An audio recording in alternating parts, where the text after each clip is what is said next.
барандагони медалҳои нуқра ва биринҷии Олимпиадаи ҷаҳонии астрономия 2024 ки дар шаҳри Сочи Федератсияи Русия аз 16 то 22 сентябр баргузор гардид, ба ватан баргаштанд.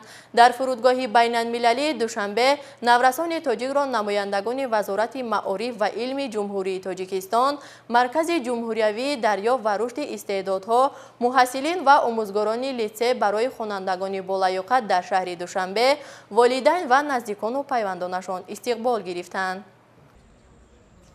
ҳамасало бо иштироки хонандагони кишварҳои дунё Олимпиадаи ҷаҳонии астрономия дар сатҳи баланд доир карда мешавад.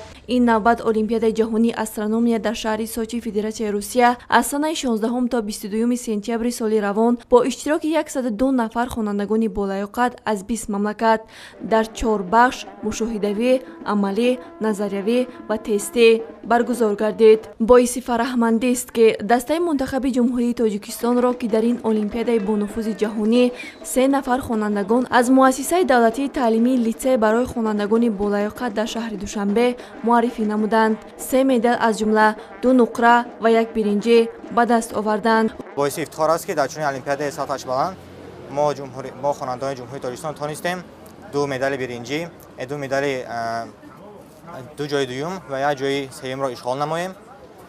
Сараввал миннатдори худамро ба пешвои миллат муҳтарам Эмомалӣ Раҳмон мерасонам, ки барои мо ҷавонон чунин шароитҳои мусоидро барои иштирок дар олимпиадаҳои байналмилалӣ фароҳам оварданд. Дар он олимпиада ба ғайри аз гирифтани медал мо тонистем бисёр дӯстҳои зиёд аз дигар давлатҳо пайдо кунем ва хеле олимпиадаҳои байналмилалӣ барои хонандаҳо хеле фоиданок мебошад, чунки онҳо на фақат илми худро дар арсаи байналмилалӣ месанҷанд, балки дӯстҳои зиёд аз давлатҳои бисёри ҷаҳон, пешрафтаи ҷаҳон пайдо мекунанд. ғолибияти намояндагони Тоҷикистон дар сатҳи байналмилалӣ дар самти илмҳои дақиқ, ин дастоварди соҳаи маориф ва илми мамлакат далели сатҳи баланди омодагии хонандагони тоҷик ва майлу рағбати беинтиҳои онҳо ба таҳқиқотҳои баъдии илмӣ мебошад, ки бо шарофати дастгириҳои пайвастаи президенти ҷумҳурии Тоҷикистон пешвои миллат муҳтарам Эмомалӣ Раҳмон ва рушди устувори соҳаи маориф ва илми мамлакат ба даст омадааст.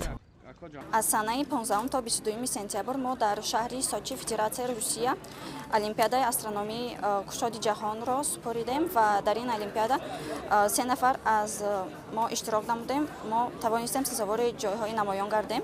Ман сазовори ҷои дуюм гаштам. Миннатдории худро ба асосгузори сулҳ ваҳдати миллӣ, пешвои миллат, президенти ҷумҳурии Тоҷикистон муҳтарам Эмомалӣ Раҳмон расониданиам, ки ба мо ҷавонон тамоми шароитҳоро муҳайё намуданд. ин озмун дар сатҳи хеле баланд баргузор гардид ва аз 4 давр иборат буд: давраи назариявӣ, амалӣ, мушоҳидавӣ ва экспресс-тур. ва мо бо қадри имкон мисолҳо хеле мушкил буданд ва мо онҳоро бо қадри имкон ҳал намудем ва мехоҳам дар оянда боз ҳам дар олимпиадаҳои сатҳи баландтар кишварамро муаррифӣ кунам ва дар озмунҳои байналмилалии натиҷаи ғамхориҳои асосгузори сулҳ ваҳдати миллӣ пешвои миллат муҳтарам Эмомалӣ Раҳмон мебошад ва ман мехоҳам миннатдории бевоситаи худро ба пешвои миллат муҳтарам Эмомалӣ Раҳмон расонам ва онҳо таи солҳои охир озмунҳои зиёдеро ташкил намуданд, ки ин дар рушди илми астрономия дар Тоҷикистон саҳми хеле бузург дошт. бояд гуфт, ширкат ва ғолибияти мактабачагони тоҷик дар озмуну олимпиадаҳои сатҳи баланд гувоҳи он аст, ки имрӯз маорифчиёни кишвар дар партави дастуру супоришҳои президенти ҷумҳурии Тоҷикистон пешвои миллат муҳтарам Эмомалӣ Раҳмон фаъолияти худро ба роҳ монда дар пешрафти илму маориф ва тарбияи дурусти наврасон саҳми назаррас мегузоранд. Ёсимин Элназарзода, Меҳровари Истам, Душанбе, Хабар.